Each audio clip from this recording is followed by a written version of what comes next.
Hello बच्चों, कैसे हैं आप सभी। एक बार फिर से आपका स्वागत है हैप्टिक स्टडी चैनल पे। आज हम क्लास 7 का हिंदी का मिड टर्म का सैम्पल पेपर करने जा रहे हैं।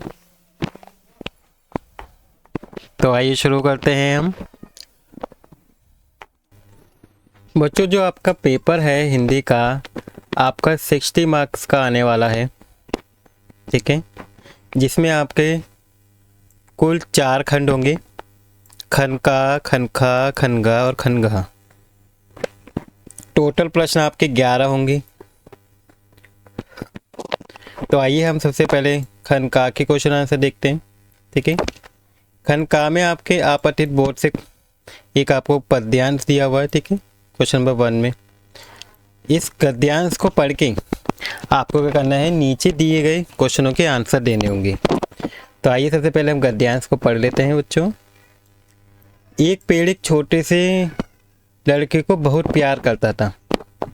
लड़का रोज पेड़ के पास आता, फूलों की माला बनाता, उसके तने पर चढ़ता, उसकी शाखाओं से झूलता, उसके ही फल खाता और उसके साथ खेलता। जब वह थक जाता तो उसी पेड़ की छांव में सो जाता था। लड़का और पेड़ दोनों बहुत खुश थे। कई साल के बाद वह लड़का पेड़ के पास आया। उसने पेड़ से कहा, मेरी शादी होने वाली है, मुझे एक घर चाहिए, क्या तुम मुझे घर दे सकते हो। पेड़ ने कहा, घर तो मेरे पास नहीं है, लेकिन तुम मेरी सारी शाखाएं काट कर उनसे घर बना लो। युवक पेड़ की सभी शाखाओं को काट कर ले गया और बस वहाँ पे क्या बचा रह गया, तना बचा रह गया। तो इससे आपसे पहला क्वेश्चन पूछा गया कि पेड़ को किसको प्रेम करता था। तो यहाँ पे कौन था, एक छोटा सा लड़का था, ठीक है। तो इसका आंसर बच्चों क्या होगा, लड़की को। नेक्स्ट है सेकंड क्वेश्चन बच्चों की, थकने के बाद लड़का क्या करता था, उसी पेड़ के नीचे सो जाता था। तो यानी कि आपका सही आंसर है इसका। थर्ड क्वेश्चन है बच्चों, कई साल बाद लड़का पेड़ के पास क्यों आया, क्योंकि उसकी शादी होने वाली थी और वो उससे घर मांगने के लिए आया था, ठीक है। तो कई साल बाद लड़का पेड़ के पास घर मांगने आया था। नेक्स्ट क्वेश्चन बच्चों फोर्थ की, पेड़ की सलाह पर युवक ने क्या किया। पेड़ की सलाह पर युवक ने पेड़ की सभी शाखाओं को काट कर ले गया और बस वहां पे तना ही छोड़ के चला गया। नेक्स्ट है बच्चों प्रश्न 2, निम्नलिखित काव्यांश को पढ़कर आपको नीचे दिए गए क्वेश्चन के आंसर देने हैं। तो आइए हम सबसे पहले काव्यांश को देखते हैं। वर्षा बहार सबके मन को लुभा रही है, नभ में छटा अनूठी घनघोर छा रही है। बिजली चमक रही है, बादल गरज रहे हैं, पानी बरस रहा है, झरने भी बह रहे हैं। चलती हवा है, ठंडी हिलती है, डालियां सब बागों में गीत सुंदर गाती हैं मालिनें अब। तालों में जीव जल चराती है, प्रसन्न होते फिरते लखों पपीहे है, ग्रीष्म तब खोते।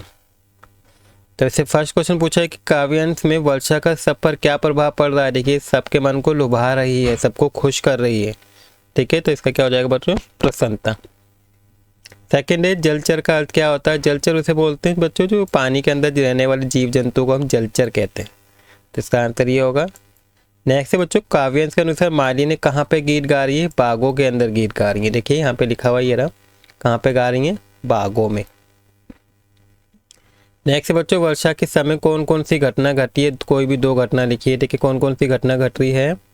पहले आप लिख सकते हैं कि बिजली चमक रही है, ठीक है, ये रहा बिजली चमक रही है। और दूसरी घटना क्या हो रही है बच्चों, बादल गरज रहे हैं।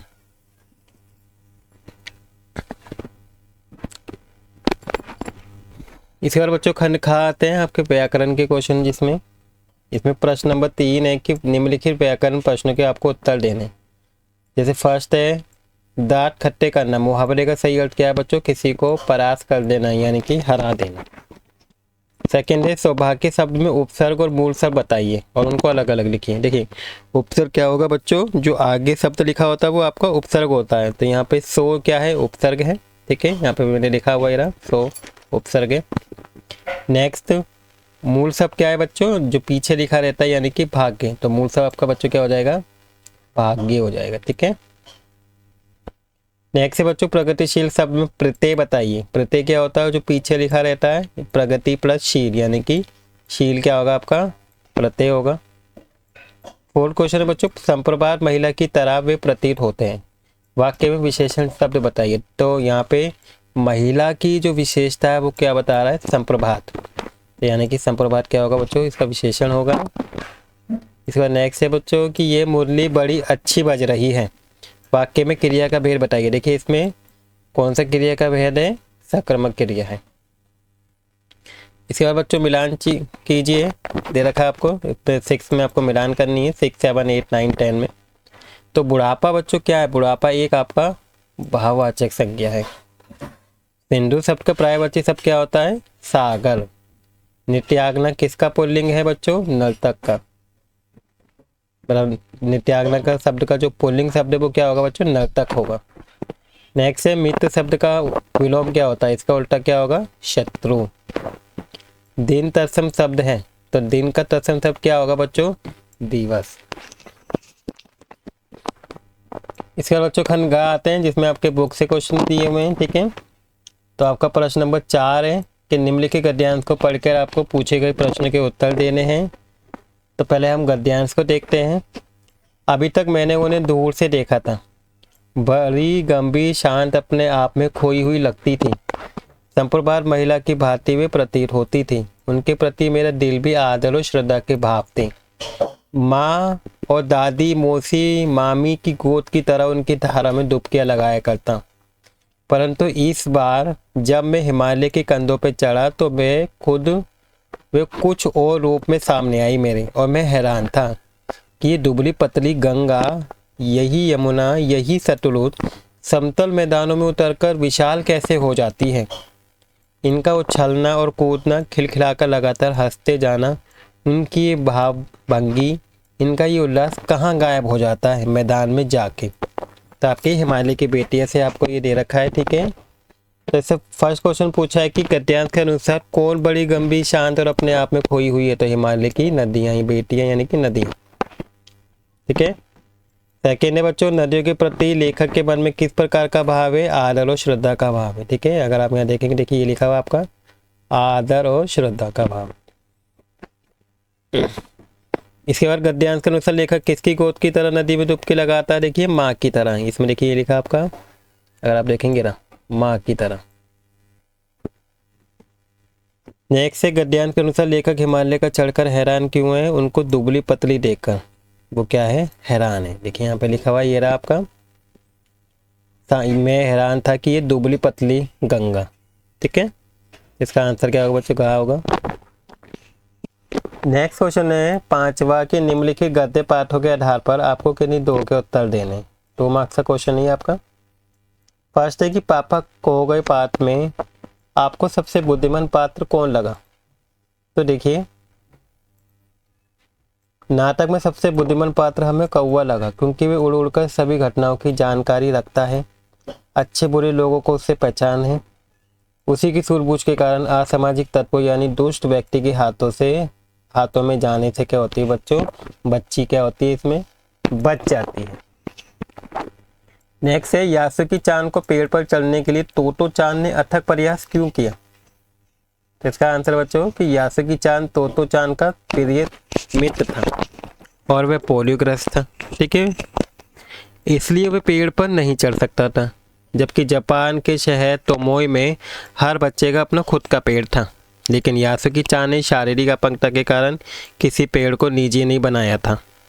अब तोतो चांद की अपनी इच्छा थी कि वह यासुकी चांद को अपने पेड़ पर बुलाए, आमंत्रित करके दुनिया की सारी चीज़ें दिखाए, और इसलिए यही कारण था कि उसने यासुकी चांद को अपने पेड़ पर चढ़ाने के लिए अथक प्रयास किया था। नेक्स्ट बच्चों थर्ड की खिलौने वाले के आने पर बच्चे की क्या प्रतिक्रिया होती थी। तो खिलौने वाला जैसे ही आता था उसके आने पर सभी बच्चे खुश हो जाते थे, बच्चे अति उत्साहित हो जाते थे, उन्हें खेलकूद भूलकर अपने सामान जूते चप्पल आदि का ध्यान नहीं रखते थे। वे अपने घर से पैसे लाकर खिलौने का मोल भाव करने लग जाते थे। खिलौने वाला उनका मन चाहा खिलौने दे देता था और बच्चे उन्हें लेकर काफ़ी खुश हो जाते थे। बच्चे खुशी से क्या हो जाते थे? पागल हो जाते थे। ठीक है। नेक्स्ट बच्चों प्रश्न नंबर 6 से आपको निम्नलिखित गद्य आधारित पर इन्हीं 2 प्रश्न के उत्तर देने 30 से 40 शब्दों में। तो फर्स्ट क्वेश्चन आपसे पूछा है बच्चों कि मिठाई वाले में कौन से गुण थे जिससे सभी उसकी ओर खींचे चले आते थे। ठीक है। तो मिठाई वाले का मधुर आवाज़ में गा गा कर अपनी चीज़ों के बारे में बताना, बच्चों की मनपसंद चीज़ें लेकर आना और उन चीज़ों को कम दामों में बेचना और बच्चों से बिल्कुल अपनापन दिखाना, ये सभी विशेषताएं थी जिससे सभी क्या होते थे, बच्चे तो बड़े सभी उसकी ओर खींचे चले जाते थे। सेकंड क्वेश्चन है बच्चों, क्या कारण था कि सभी पार्ट मिलकर भी लड़की को उसके घर नहीं पहुंचा पा रहे थे। तो इसका उत्तर है लड़की बहुत छोटी और अबोध थी, ना समझती। उसे अपने माता पिता का नाम और घर का पता तक भी नहीं मालूम था, इसलिए सभी पार्ट मिलकर भी उस लड़की को यथाशीघ्र उसके घर नहीं पहुंचा पा रहे थे। नेक्स्ट है बच्चों थर्ड क्वेश्चन कि पापा खो गए पाठ में लाल ताऊ किस प्रकार शेष पात्रों से बिल्कुल अलग था।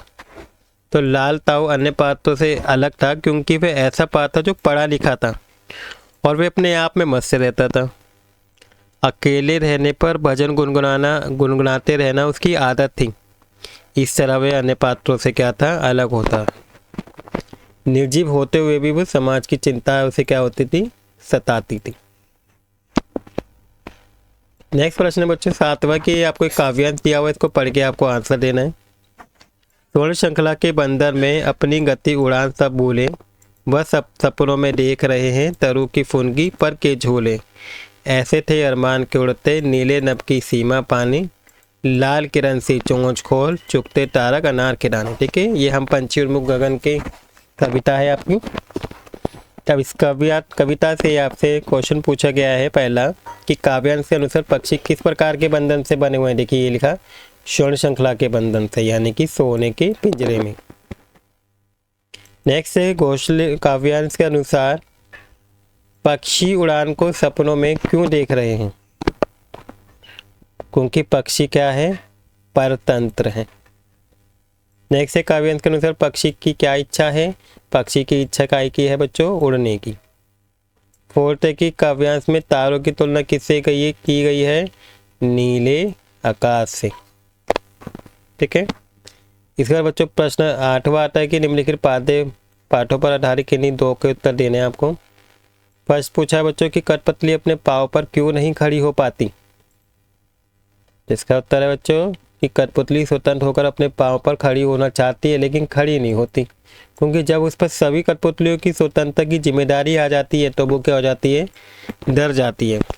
उसे ऐसा लगता है कि कहीं उसका उठाया गया कदम सबको मुश्किल में ना डाल दें। नेक्स्ट है बच्चों सेकंड की कठपुतली को क्रोध क्यों आया। तो कठपुतली को गुस्सा इसलिए आया क्योंकि उसे सदैव दूसरों के इशारों पर नाचना पड़ता था और वे लंबे अरसे से धागे में बंधी है। वे अपने पांव पर खड़ी होकर आत्मनिर्भर बनना चाहती है। धागों में बंधना उसे पराधीनता लग रहा है, इसलिए उसे गुस्सा आता है। थर्ड क्वेश्चन है बच्चों कि पंछी पिंजरे में क्यों नहीं रहना चाहते। तो हर प्रकार की सुख सुविधा पाकर भी पंछी पिंजरे में बंद इसलिए नहीं रहना चाहते क्योंकि उन्हें वहाँ उड़ने की आज़ादी नहीं मिल रही है। वे खुले आसमान में ऊंची उड़ान भरना चाहते हैं, नदी झरने का पानी पीना चाहते हैं, कड़वी निबोरियों को खाना चाहते हैं, पेड़ों की ऊंची ऊंची डालियों पर झूलना चाहते हैं, कूदना चाहते हैं, फुदकना चाहते हैं, अपनी पसंद के अनुसार अलग अलग ऋतुओं में फलों के दाने चुगना चाहते हैं और क्षितिज मिलन करना चाहते हैं। यही कारण है कि कुछ मिलने के बावजूद भी पंछी पिंजरे में बंद नहीं रहना चाहते हैं। इसके बाद बच्चों प्रश्न 9वां है। इसके बाद बच्चों नेक्स्ट क्वेश्चन है प्रश्न 9वां कि निम्नलिखित पाठों पर आधारित प्रश्नों में से किन्हीं 2 प्रश्नों के आपको क्या करना है, उत्तर देने। तो फर्स्ट क्वेश्चन आपसे पूछा गया कि रहीम ने सच्चे मित्र की क्या कसौटी बताई है। तो आइए इसका उत्तर देखते हैं। तो आप इसमें क्या लिखेंगे, रहीम ने सच्चे मित्र की ये कसौटी बताइए कि कठिन समय में जो मित्र हमारी सहायता करता है वही हमारा क्या होता है, सच्चा मित्र होता है। नेक्स्ट है बच्चों सेकंड कि आपके विचार से पंछी पालना उचित है या नहीं। हमारे दृष्टिकोण से, हमारे विचार से पक्षियों को पालना उचित नहीं है। इससे हम उनकी आज़ादी पर क्या लगा देते हैं, रोक लगा देते हैं। उनकी इच्छाएं, सपनों, अरमानों सब पे क्या कर देते हैं, पाबंदी लगा देते हैं। अतः पक्षियों को पालना सही नहीं है। उन्हें प्रकृति में आज़ाद रहने देना चाहिए। उन्हें वही पसंद है और वहीं पे उनको क्या मिलती है बच्चों, खुशी मिलती है। थर्ड क्वेश्चन है कि श्याम एक किसान पाठ में किसान को किस रूप में दिखाया गया है। तो श्याम एक किसान पाठ में किसान को पहाड़ के रूप में, एक मेहनती व्यक्ति के रूप में दिखाया गया है। ठीक है, तब इसमें लिख सकते हैं। फिर बच्चों खंडगाह है। खंडगाह में आपके रचनात्मक क्वेश्चन है जिसमें प्रश्न नंबर 10 हुआ है। आपको इसमें क्या करना है, एक विषय पर, 2 विषय दे रखे हैं, एक विषय पर 80 से 100 शब्दों में आपको पत्र लिखना है। पहला बच्चों आपका है कि आप अपने विद्यालय में चल रही वार्षिक खेलकूद प्रतियोगिता में भाग लेने के लिए अपने विद्यालय के प्रधानाचार्य को आपको क्या करना है, पत्र लिखना है। तो आप इसे अपने शब्दों में लिख सकते हैं। नेक्स्ट है बच्चों गीत गायन प्रतियोगिता में प्रथम आने पर अपने छोटे भाई को बधाई देते हुए आपको पत्र लिखना है। ठीक है, इसका प्रश्न नंबर 11वां है कि निम्नलिखित में से किस एक विषय पर आपको 80 से 100 शब्दों में आपको अनुच्छेद लिखना है। इन तीनों में से किसी पे भी। फर्स्ट आपका दशहरा या परिश्रम का महत्व या योग दिवस। ठीक है, तो इसको अपने शब्दों में आप लिख सकते हैं। तो ये था आपका क्लास 7 का हिंदी का मिड टर्म का क्वेश्चन पेपर। ठीक है, जिसे मैंने आपको करा दिया है आज कंप्लीट। आई होप आपको पूरा पेपर अच्छे समझ में आ गया होगा और आपको पता चल गया होगा कि जो आपका पेपर आने वाला है वो किस तरीके का पैटर्न में आएगा। आई होप आपको वीडियो भी अच्छी लगी होगी बच्चों। अगर आपको वीडियो अच्छी लगी हो तो प्लीज़ वीडियो को लाइक कर दीजिएगा और चैनल को सब्सक्राइब कर दीजिएगा। Thank you for watching video.